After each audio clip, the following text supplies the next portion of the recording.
by Candid Dusting Powder. Candid dusting powder redness, irritation, sweat rash और fungal infection जैसे 4 skin problems का एक expert solution. अब रहो अनस्टॉपेबल कैंडिड डस्टिंग पाउडर के साथ। आज के शो में देखिए, समंदर में खजाने का पहाड़, भारत को कौन रोक रहा? नॉर्थ कोरिया के बाद पुतिन पहुंचे वियतनाम, दांव पर क्या है? हिजबुल्लाह ने अब किसको धमकी दे डाली? क्या एक और जंग शुरू होगी? और क्या ऋषि सुनक की पार्टी 4 जुलाई के चुनाव में बुरी तरह हारने वाली है? नमस्ते, मेरा नाम सोनल है और आप देखना शुरू कर चुके हैं ललन टॉप का अंतर्राष्ट्रीय प्रसंगों से जुड़ा रोजाना का कार्यक्रम दुनियादारी, जहां आज कहानी समंदर के नीचे बसे खजाने की। ये जगह भारत की दक्षिणी सीमा से लगभग 1500 किलोमीटर दूर है, हिंद महासागर की तली में। इसका नाम है अफानासी निकेतन सी माउंट। इसका साइज है लगभग 3000 वर्ग किलोमीटर। ये पहाड़ इतना बड़ा है कि इसमें लगभग 2 दिल्ली शहर समा जाएं। इस पहाड़ में 150 ब्लॉक्स हैं। अब सवाल ये है कि आखिर ये सी माउंट क्या होता है? ऐसे पहाड़ जो समंदर के अंदर होते हैं उनको सी माउंट कहा जाता है। और ये बनते कैसे हैं? जब समुद्र के नीचे ज्वालामुखी फटते हैं तब उसका लावा जमकर पहाड़ का रूप ले लेता है। इन सी माउंट की ऊंचाई 1 किलोमीटर तक होती है, लेकिन ये हमेशा समुद्र की ऊपरी सतह के नीचे ही होते हैं। जब ये समुद्र तल के ऊपर चले जाते हैं तो इन्हें आइलैंड कहते हैं। अब सवाल यह है कि अफानासी निकेतन में क्या खास है? इसमें खास है तांबा, निकल, मैग्नीज और कोबाल्ट जैसे कीमती खनिज पदार्थ। सबसे ज्यादा यहाँ कोबाल्ट होने की उम्मीद है। कोबाल्ट का इस्तेमाल कहाँ होता है? इससे बैटरियां बनती है। इसका इस्तेमाल इलेक्ट्रिक वाहनों में भी किया जाता है। कई जानकार इसको भविष्य का तेल कहते हैं। उनका दावा है कि आने वाले समय में ये बहुत ही बेशकीमती धातु हो जाएगी, क्योंकि एक समय बाद तेल खत्म हो जाएगा और हर क्षेत्र में इसका इस्तेमाल बढ़ेगा। कोबाल्ट का ये पहाड़ समुद्र के नीचे भारत के पास है। भारत वहां जाकर रिसर्च करना चाहता है ताकि भविष्य में वहां से कोबाल्ट निकालने की संभावनाओं को तलाशा जा सके। अब इसमें दिक्कत क्या आ रही है? अंतर्राष्ट्रीय कानून के मुताबिक जमीनी सीमा से लगभग 22 किलोमीटर दूर तक का समंदर उस देश की संप्रभुता का हिस्सा होता है, जबकि 370 किलोमीटर दूर तक के इलाके में आर्थिक गतिविधि की जा सकती है। मगर अफानासी निकेतन भारत से लगभग 1350 किलोमीटर दूर है। ये किसी और देश के स्पेशल इकोनॉमिक जोन में भी नहीं आता, यानी अफानासी निकेतन अंतर्राष्ट्रीय जल क्षेत्र में है। उस पर किसी एक देश का हक नहीं बनता। अगर कोई देश ऐसे इलाके में रिसर्च करना चाहता है तो उसको एक अंतर्राष्ट्रीय संस्था में अर्जी लगानी पड़ती है। इस संस्था का नाम है इंटरनेशनल सीबेड अथॉरिटी, ISA। इसका मुख्यालय जमैका में है। स्थापना 1994 में हुई थी। अब ISA क्या काम करता है? चूंकि अंतर्राष्ट्रीय जल क्षेत्र में किसी एक देश का अधिकार नहीं होता, इसलिए वहां कब्जे को लेकर विवाद हो सकता है। ISA इंटरनेशनल वाटर्स में खनिज से जुड़े रिसर्च और प्रोडक्शन पर नजर रखती है। देश को उससे इजाजत लेनी पड़ती है, जो भी देश रिसर्च करना चाहे। भारत ने मार्च 2024 में ISA में अर्जी लगाई थी। 4 करोड़ रुपए की फीस भी भरी थी। इसके बावजूद एप्लीकेशन अटक गई। अल जजीरा की रिपोर्ट के मुताबिक ISA को पता चला है कि एक और देश अफानासी निकेतन पर पहले ही अपना दावा पेश कर चुका है। जानकारों के मुताबिक ये देश श्रीलंका है। अब कितने समुद्री इलाके पर किस देश का हक होगा, यह उसके कॉन्टिनेंटल शेल्फ पर निर्भर करता है। क्या होता है कॉन्टिनेंटल शेल्फ? इसमें संबंधित देश के तट से 370 किलोमीटर तक का समंदर आता है। इतने इलाके में वो कोई भी आर्थिक गतिविधि कर सकता है। कोई देश 370 किलोमीटर से आगे भी अपना कॉन्टिनेंटल शेल्फ बढ़ा सकता है। इसके लिए जाना पड़ता है यूनाइटेड नेशंस यानी UN की एक और संस्था, commission on the limits of the continental shelf, CLCS के पास। श्रीलंका 2009 में CLCS के पास ये मांग लेकर जा चुका है। अभी तक इस बात का फैसला नहीं हुआ है। अगर ये फैसला श्रीलंका के पक्ष में आता है तो अफानासी निकेतन उसकी समुद्री सीमा के अंदर आ जाएगा। भारत ने 2010 में अपना पक्ष रखा था। तब उसने श्रीलंका के दावे को खारिज नहीं किया, मगर 2022 में भारत ने अपना स्टैंड बदल दिया। भारत ने CLCS से कहा कि श्रीलंका के दावे से भारत के हितों को नुकसान हो सकता है, इसलिए श्रीलंका के दावे को खारिज कर देना चाहिए। जानकार कहते हैं इसके पीछे चीन का हाथ है। भारत को आशंका है कि चीन श्रीलंका के जरिए इस इलाके का इस्तेमाल भारत के खिलाफ कर सकता है। हिंद महासागर में चीन अपना प्रभाव बढ़ा रहा है। भारत चीन की प्रेजेंस से चिंतित है। उसे श्रीलंका के क्लेम से दिक्कत नहीं है। भारत ने वहां जांच करने का आवेदन इसलिए नहीं किया है ताकि वो तुरंत वहां काम शुरू कर सके, बल्कि भारत चीन से पहले इस इलाके में अपनी उपस्थिति और हिस्सेदारी स्थापित करना चाहता है। क्या क्या दांव पर है? Number 1, international renewable energy agency IREA के मुताबिक चीन के पास दुनिया का 70% कोबाल्ट है। कोबाल्ट का इस्तेमाल सबसे ज्यादा इलेक्ट्रिक गाड़ियों और बैटरियों में होता है। ये ग्रीन एनर्जी की तरफ जाने के लिए भी बेहद जरूरी है। अगर अफानासी निक्तन भारत के नियंत्रण में आता है तो चीन को चुनौती देने का रास्ता खुलेगा। कारण नंबर 2, भारत ने खुद को जीरो कार्बन उत्सर्जन वाला देश बनाने के लिए 2070 तक का टारगेट रखा है। इसके लिए इलेक्ट्रिक कारों की देश में जरूरत होगी। उन्हें बनाने और चलाने के लिए कोबाल्ट की जरूरत होगी। और कारण नंबर 3, 2021 में भारत सरकार ने गहरे समुद्री इलाके में रिसर्च और संसाधन निकालने के लिए डीप ओशन मिशन की शुरुआत की थी। 4000 करोड़ का बजट भी पास किया था। ऐसे में अगर ये पहाड़ हमको मिलता है तो समंदर में भारत के लिए नई संभावनाएं खुलेंगी। अब चलते हैं एक्सपर्ट कॉर्नर की तरफ। हमने इस मसले को और विस्तार से समझने के लिए ऑब्जर्वर रिसर्च फाउंडेशन यानी ORF में रिसर्च असिस्टेंट सायंतन हालदार से बात की। हमने पूछा, अफानासी निकेतन में भारत की दिलचस्पी की वजह क्या है? तो समझने के लिए हमें 2 चीज देखना पड़ेगा। पहला है कि धीरे धीरे हम देख रहे हैं कि पूरी दुनिया में critical minerals in the oceans एक बहुत ही इंपॉर्टेंट एक पिलर के तरह इमर्ज कर रहा है, जहाँ पे क्योंकि हमारा जो कॉन्टिनेंटल रिसोर्सेस है उस पे इतना ज्यादा डिमांड है, उस पे इतना ज्यादा एक्सप्लॉइटेशन हो रहा है, तो धीरे धीरे हम देख रहे हैं कि जो देश है हमारे इसमें दुनिया में, वो अभी ओशियनिक स्पेसेस में मिनरल्स के खोज में लगे हुए हैं। तो इसमें काफी सारे डेवलपमेंट्स हुए हैं और मुझे लगता है कि लास्ट 10 या 20 साल में इसका रेट बहुत ज्यादा बढ़ गया। नाउ अब इस कॉन्टेक्स्ट में ये जो सेंट्रल इंडियन ओशन जो बेसिन है, ये बहुत ही मिनरल और नेचुरल रिसोर्स रिच एक जगह है, जोन है, और इस पे जो हम पर्टिकुलर इस केस की बात कर रहे हैं, वहां पे कोबाल्ट, मैंगनीज और कॉपर बहुत ज्यादा मात्रा में वहां पे मिलता है। तो ये एक नजरिया है उसको देखने का, क्योंकि इंडिया का एक एनर्जी डिमांड है, एक नेचुरल रिसोर्स का डिमांड है एनर्जी सिक्योरिटी को मीट करने के लिए। तो ये एक तरीका है उसको देखने का। अब दूसरा तरीका ये है कि हम देख रहे हैं इंक्रीजिंगली जो चाइना का जो शिपिंग वेसल्स है, जो जिसको इंडिया में और बाकी देशों में स्पाई वेसल्स के तौर पे देखा जा रहा है, वो इंडियन ओशन में धीरे धीरे आगे बढ़ रहे हैं। अब इंडियन ओशन इंडिया का प्राइमरी स्फीयर ऑफ इन्फ्लुएंस है, और यहाँ पे जो चाइनीज एक्सपेंडिंग जो एक प्रेजेंस है, उसको इंडिया में काफी ज्यादा कॉशन के साथ देखा जाता है। नाउ इन दिस कॉन्टेक्स्ट मुझे लगता है कि ये जो एरिया है जहाँ पे इंडिया एक्सप्लोरेशन राइट्स के लिए आगे बढ़ चुका है, ये उस एक स्ट्रेटेजिक पॉइंट ऑफ व्यू से भी हम देख सकते हैं, क्योंकि यहाँ पे ये जो इंडिया का एक्सप्लोरेशन राइट्स है, this is not just about meeting the demands of energy security, but also in a sense of about strategic posturing, जहाँ पे इंडिया अपने जो प्राइमरी स्फीयर ऑफ इन्फ्लुएंस है उसको स्ट्रेच करके अपना खुद का एक प्रेजेंस बढ़ाने का कोशिश कर रहा है, जिससे एक हो रहा है कि अपना खुद का एनर्जी सिक्योरिटी नीड्स को वो मीट कर रहे हैं, और दूसरा it is able to counter China's expanding presence in the Indian Ocean through strategic posturing. Afanasy Nikitin पर कंट्रोल के लिए भारत ने ISA में आवेदन किया हुआ है। हालांकि एप्लीकेशन को अभी होल्ड पर रखा गया है। आगे का प्रोसेस क्या होगा? इंडिया जो एक्सप्लोरेशन राइट्स के लिए जो एप्लीकेशन उन्होंने दर्ज किया है, वो उन्होंने किया है इंटरनेशनल सीबेड अथॉरिटी पे।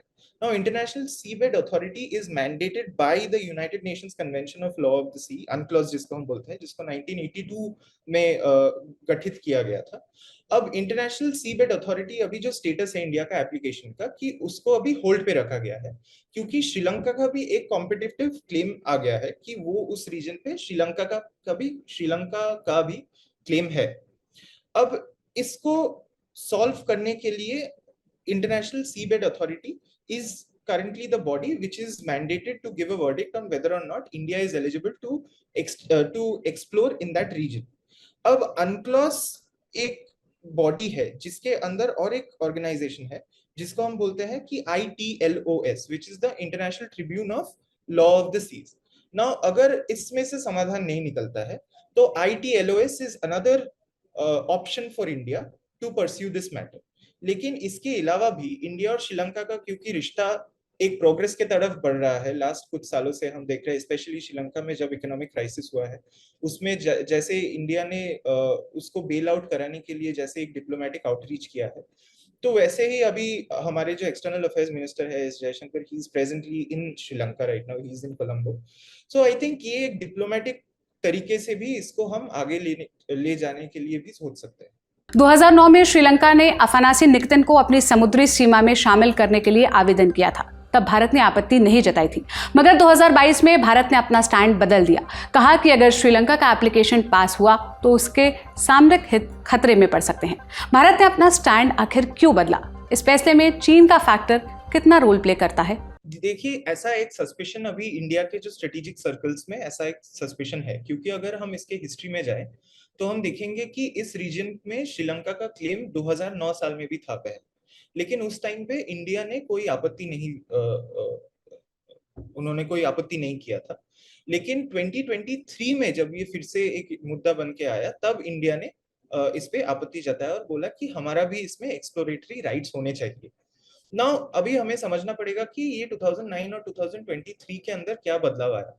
इसमें एक बदलाव जो आया है कि चाइना जैसे ही एज एन इकोनॉमिक पावर उसका एक इमर्जेंस हुआ है।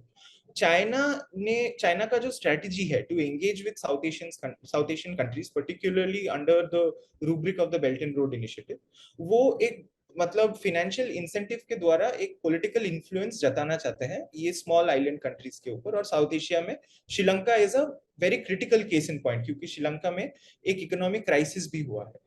Now Sri Lanka is also particular because हमने देखा है हम्बनटोटा के जो पोर्ट का जो जैसा एक एक्सपीरियंस रहा है कि उनका एक massive flush of financial incentives गया है श्रीलंका में। उसके बाद जब Sri Lanka has not been able to pay the money back to China, there has been an arrangement where China has taken very important geographies within Sri Lanka on lease in exchange of the money that it had given before. Now ऐसा जब एक pattern तैयार हुआ है between Sri Lanka and China, तो that should cause alarm in Indian strategic circles.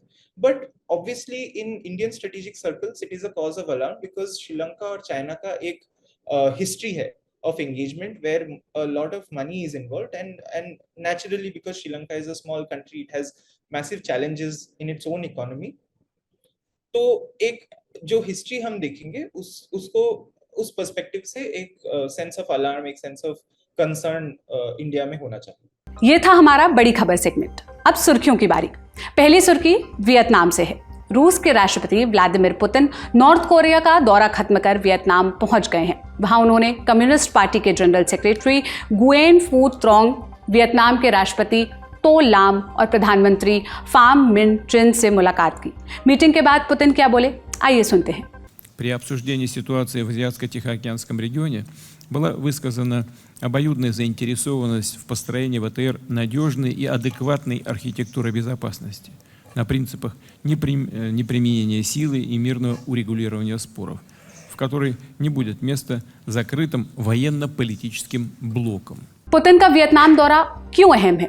फरवरी 2022 में रूस ने यूक्रेन पर हमला किया, तब से पुतिन ने रूस से बाहर निकलना कम कर दिया। मार्च 2023 में इंटरनेशनल क्रिमिनल कोर्ट यानी आईसीसी ने उनके खिलाफ अरेस्ट वारंट जारी किया। इसके बाद पुतिन विदेशी दौरों से जाने से बचने लगे। अगस्त 2023 में ब्रिक्स समिट के लिए साउथ अफ्रीका नहीं गए। सितंबर 2023 में भारत में G20 लीडर्स की समिट हुई, उसमें भी नहीं आए। हालांकि गिने चुने देशों में वो इक्का दुक्का बार जरूर गए हैं। मसलन अक्टूबर 2023 में अचानक चीन पहुंचे, नवंबर में कजाकिस्तान और बेलारूस गए, फिर दिसंबर में यूएई और सऊदी अरब का दौरा किया। वो सफर रूसी फाइटर जेट्स की निगरानी में हुआ था। मार्च 2024 में राष्ट्रपति चुनाव जीतने के बाद पुतिन ने विदेशी दौरों की संख्या बढ़ाई है। मई से अब तक वो 5 देश जा चुके हैं। कौन से हैं ये 5 देश? चीन, बेलारूस, उज्बेकिस्तान, नॉर्थ कोरिया और अब वियतनाम। ये सभी ऐसे देश हैं जिन्होंने पश्चिम के दबाव के बावजूद रूस का साथ दिया, पश्चिमी देशों के प्रतिबंध से निपटने में मदद की। वियतनाम की बात करें तो रूस के साथ उसके संबंध सोवियत संघ के दौर से चले आ रहे हैं। 1950 के दशक में जब वियतनाम जंग शुरू हुई, तब सोवियत संघ ने नॉर्थ वियतनाम के कम्युनिस्ट की मदद की थी। अंत में कम्युनिस्ट जीते। फिर नॉर्थ और साउथ वियतनाम का एकीकरण हो गया। तब से वहां कम्युनिस्ट पार्टी सरकार चला रही है। 1978 में सोवियत संघ और वियतनाम की मजबूत दोस्ती का एक और उदाहरण देखने को मिला। दिसंबर के महीने में वियतनाम की फौज ने कंबोडिया पर हमला किया। उन्होंने कुख्यात खमेर रूस को रास्ते से हटाया, फिर कंबोडिया पर कब्जा बनाकर रखा। इसका चीन और पश्चिमी देशों ने विरोध किया, मगर सोवियत संघ वियतनाम के साथ खड़ा रहा। फिर 1991 में सोवियत संघ का विघटन हो गया। सोवियत संघ का उत्तराधिकार रूस के पास आ गया, मगर रूस के साथ संबंध बरकरार रहे। वियतनाम की सेना आज भी रूसी इक्विपमेंट्स का इस्तेमाल करती है। दोनों देशों के बीच अच्छे व्यापारिक संबंध भी हैं। वियतनाम के कई नेताओं की पढ़ाई रूस में हुई है। उन नेताओं में वियतनाम के कम्युनिस्ट पार्टी के जनरल सेक्रेटरी गुयेन फू त्रोंग भी हैं। जानकारों का कहना है कि पुतिन इस संबंध को भुनाना चाहते हैं।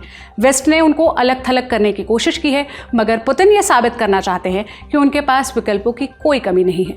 इस दौरे से अमेरिका भी परेशान है। उसने पुतिन के दौरे का विरोध किया, कहा कि इससे रूस को अलग थलग करने की अंतर्राष्ट्रीय कोशिश खतरे में पड़ी है। हालांकि यह अमेरिका के लिए आश्चर्य का विषय नहीं है। वियतनाम की विदेश नीति का सिद्धांत है कि किसी के साइड लिए बिना सबके साथ दोस्ती रखो। वो इसको बैम्बू डिप्लोमेसी का नाम देते हैं। इसलिए वियतनाम ने रूस के साथ साथ अमेरिका के साथ भी अच्छे संबंध रखे हैं, जबकि अमेरिका के खिलाफ वे 2 दशक लंबा युद्ध लड़ चुके हैं। वियतनाम वॉर और खमेर रूस और पुतिन के नॉर्थ कोरिया दौरे के बारे में हमने ललन टॉप पर विस्तार से बात की है। वीडियोस के लिंक आपको डिस्क्रिप्शन बॉक्स में मिल जाएंगे। अब दूसरी सुर्खी की तरफ चलते हैं। दूसरी सुर्खी लेबनान से है। चरमपंथी संगठन हिजबुल्लाह के सरगना हसन नसरल्लाह ने एक बार फिर से इजराइल को धमकी दी है। कहा है कि अगर इजराइल ने जंग छेड़ी तो हिजबुल्लाह नियमों की परवाह नहीं करेगा। सुनिए।